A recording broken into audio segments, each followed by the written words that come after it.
Qual é a melhor defesa contra a alegação protestante de que Jesus se refere a si mesmo como a pedra sobre a qual fundará a sua igreja? Ou é isso mesmo? Vamos lá, Márcio. Essa é uma ótima pergunta que você fez aqui sobre a pedra, né? A questão da pedra em Mateus 16. Vamos ler a passagem primeiro. Vamos falar sobre esse tema com profundidade? Vamos primeiro para a passagem em si. Mateus 16, 13. Jesus foi à região de Cesareia de Filipe. Foi para o norte, quase para a Síria já, onde hoje estão os drusos ali, o sul da Síria, em cima das colinas de Golã. E perguntou aos seus discípulos: quem dizem os homens ser o filho do homem? Eles responderam: alguns dizem que é João Batista, outros que é Elias, outros que é Jeremias ou um dos profetas. Então disse-lhes: e vós, quem dizeis que eu sou? Simão Pedro respondeu: tu és o Cristo, o Filho do Deus vivo. Simão Pedro responde a resposta certa e completa. E aí alguém pode se perguntar aqui, como que São Pedro consegue dar essa resposta perfeita que Jesus vai elogiar? O próprio Senhor orienta aqui, o próprio Senhor esclarece. Ele diz, Jesus então declarou: bem-aventurado és tu, Simão, filho de Jonas, feliz és tu, porque não foi a carne e o sangue que te revelaram isso. Não foi a sua inteligência, não foi o seu raciocínio, não é porque você é uma pessoa espetacular, não é porque você é muito sagaz, não é porque você prestou atenção no que Jesus falou, não é porque você é um santo, mas meu Pai que está nos céus. Foi o Pai que está nos céus que revelou a São Pedro que Jesus é o Filho de Deus. Essa é uma passagem que a gente usa pouco na nossa apologética. Mas veja, né? São Pedro recebeu uma iluminação especial de Deus, independente da sua carne, do seu sangue, do seu estudo, da sua inteligência, da sua sabedoria, lá como Eva queria, né? Foi independente disso, ele tem uma graça especial para declarar na frente de todos os apóstolos que Jesus é o Filho de Deus. Isso aqui já é o papado. Ele já está confirmando os irmãos na fé. Isso não vem da santidade pessoal dele, vem de uma intervenção divina. Então, mesmo que um papa não seja santo, ele tem a garantia de que a doutrina ele vai preservar ao longo do tempo. E aí vem, por causa disso, porque o Pai o ilumina desse modo, eu te digo, tu és Pedro. Veja, antes ele disse, Simão, filho de Jonas. Simão, filho de Jonas, não é só como se alguém chegasse para você hoje, Márcio, e falasse assim, Márcio, filho de Sebastião, sei lá, não sei como é que é o nome do seu pai. Não é como isso hoje.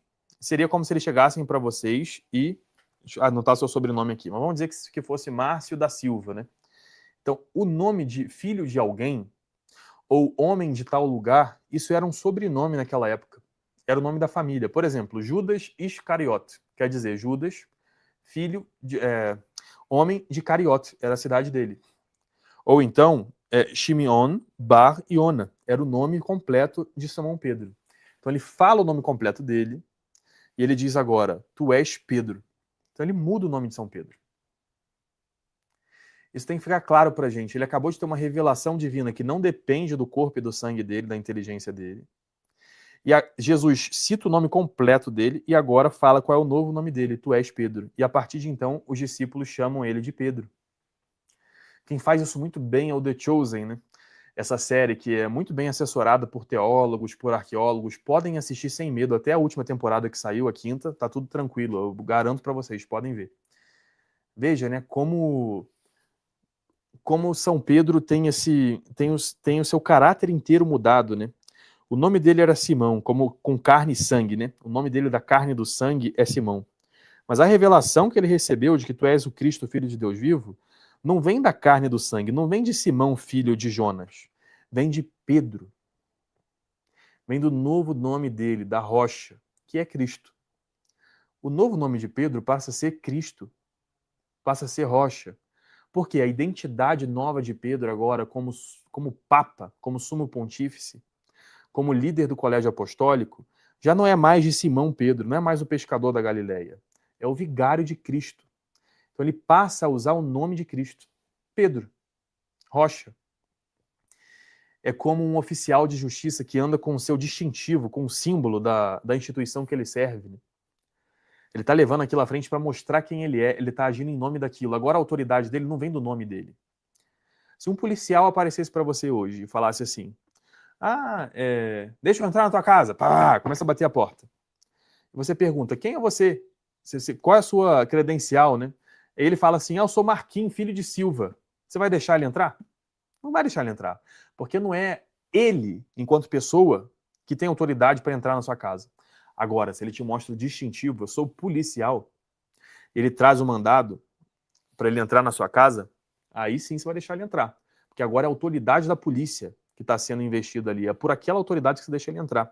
Da mesma forma, São Pedro sabe dessas coisas, ele sabe confirmar a fé diante dos apóstolos, porque ele não é mais Simão, filho de Jonas, especificamente. Ele é Pedro, ele é Cristo.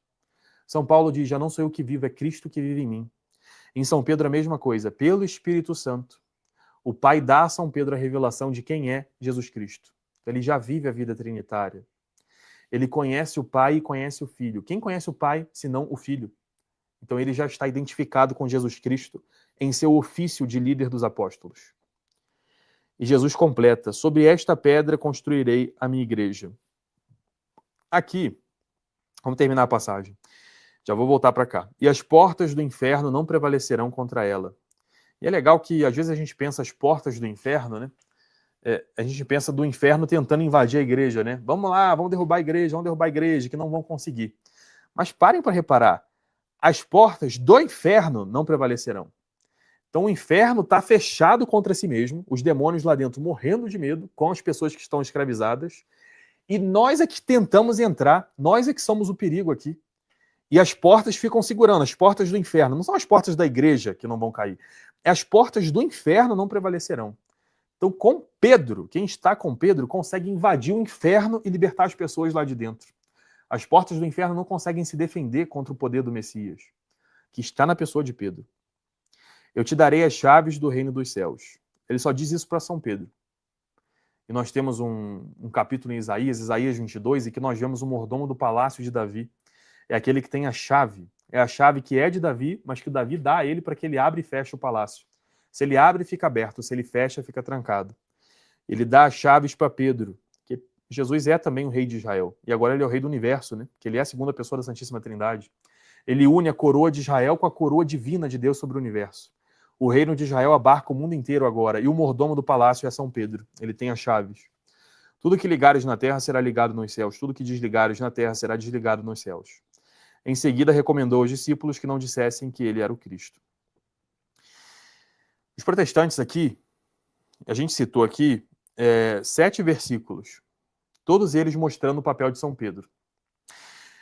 Que ele tem conhecimento de que Jesus Cristo é o Filho de Deus vivo, que ele fala em nome dos apóstolos, que ele, apesar de ser Simão, filho de Jonas, não é por essa carne e sangue que ele entende as coisas, mas que o Pai revela para ele.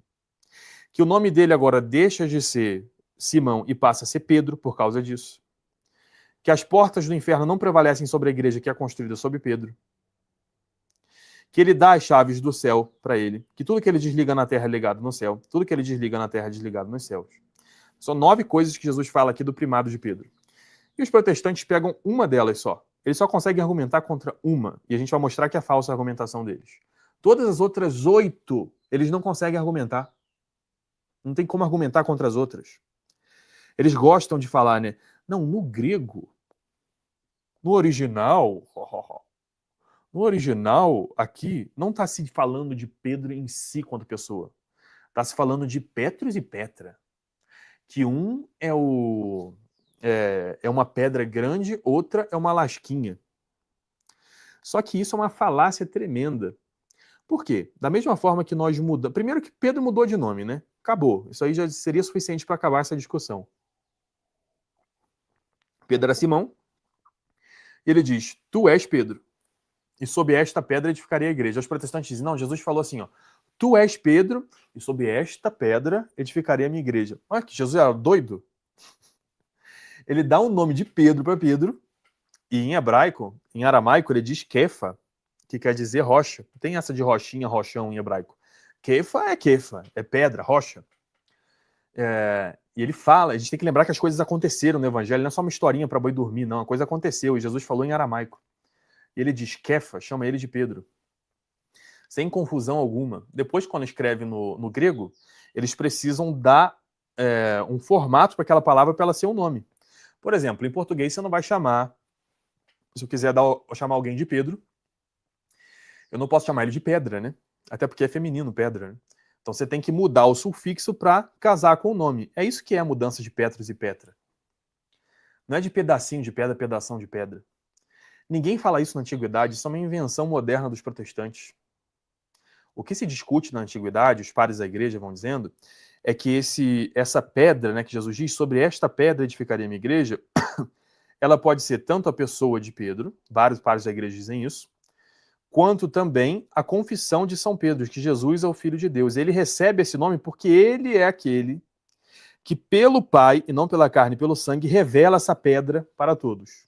Então ele recebe o nome dessa pedra. Mas continua sendo o vigário de Cristo. Vocês conseguem entender isso? Continua sendo aquele que recebe uma revelação do Pai e não da carne e do sangue. Continua tendo seu nome mudado para se identificar com a rocha, que é Jesus Cristo.